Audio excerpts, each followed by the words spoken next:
Bonjour, je suis Louise, je viens d'arriver en Meuse. Situé à seulement 1 heure de TGV de Paris, ce département a 1000 surprises à nous dévoiler. Allez, c'est parti, allons voir. Aujourd'hui, j'ai rendez-vous avec Luc Donget, fromager de profession. C'est le nouvel épisode de notre série Oh la Frimeuse. Bonjour Luc, merci beaucoup de m'accueillir sur ta fromagerie, je suis hyper contente d'être là. Alors pour démarrer, est-ce que tu pourrais nous expliquer qui tu es et où c'est qu'on se trouve actuellement ? Ravi de te faire découvrir l'entreprise et notre savoir-faire qui est dans la famille depuis 1922. Ici, nous nous trouvons donc dans un atelier qui s'appelle le Halloir où on va sécher un petit peu les fromages. Donc les fromages ont environ une semaine. Ils ont été fabriqués la semaine dernière. Et alors toi, d'où te vient cette passion ? Tu as repris la fromagerie de par ton histoire familiale finalement ? Oui, donc après mes grands-parents, mon père et donc ma mère ont repris les rênes de l'entreprise dans les années 80 et puis ont développé l'affinage en lançant la marque Donget dans les années 90. D'accord. Et puis on habite à 50 mètres de l'entreprise. Ça doit être passionnant de travailler avec toute cette histoire familiale qu'il y a derrière finalement. Ça donne du sens à notre métier.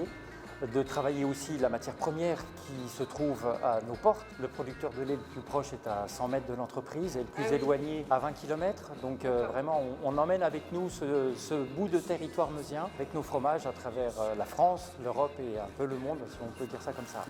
Et alors justement, qu'est-ce qui fait la spécificité de ce brie de meaux que vous produisez ? Alors, c'est un fromage d'appellation d'origine protégée.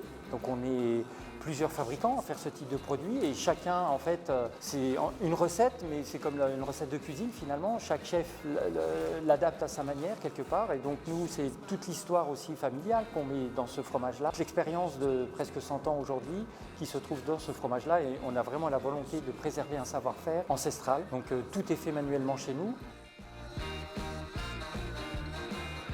Travailler en lait cru, ça demande vraiment des producteurs qui font de l'excellence et qui sont en local, en Meuse, comme tu le disais. Absolument, absolument. Quand on parle de lait cru, ça veut dire que le lait qui sera mis dans les fromages n'aura subi aucun traitement thermique, aucune sanitation. Donc, sorti du puits de la vache, il va directement dans le lait. Donc, on s'imagine toutes les étapes qu'il peut y avoir. Donc, il faut qu'à aucun moment, le lait ne soit contaminé par quoi que ce soit. Donc, c'est un vrai challenge. Il faut un professionnalisme hyper pointu. Mener un troupeau, le métier d'éleveur pour faire du lait cru, c'est un métier très spécifique. Je crois que tes fromages ils vont jusqu'au Japon, au Canada et partout en Europe.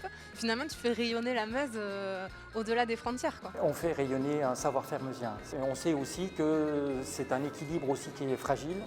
Donc on en est fiers, mais on y travaille tous les jours à préserver aussi ce savoir-faire et cette qualité de fromage. Justement, qu'est-ce qui te rend fier d'être meusien ? Ce qui me rend fier d'être meusien, c'est l'humilité des Meusiens, parce qu'il y a des belles pépites en Meuse, on ne sait pas le faire savoir. Mais et l'authenticité des Meusiens. Et justement, tu dirais quoi à quelqu'un qui n'est jamais venu en Meuse ? Bienvenue en Meuse, venez respirer à plein poumon l'oxygène meusien, il y a de l'espace. Mais c'est un atout d'avoir de l'espace aujourd'hui et puis des belles balades en vélo et des beaux moments de convivialité. Voilà, autour d'un bon fromage meusien, d'un bon vin meusien, d'un bon pain meusien, parce qu'il y a des bons boulangers aussi en Meuse. Il y a tout pour se faire plaisir. Eh bien, à bon entendeur. Merci beaucoup Luc pour ton accueil et à très bientôt. Merci Louise, à bientôt. C'est la fin de notre épisode. Rendez-vous sur le site olafrimeuse.fr pour découvrir la suite de mon escapade en Meuse. À très vite.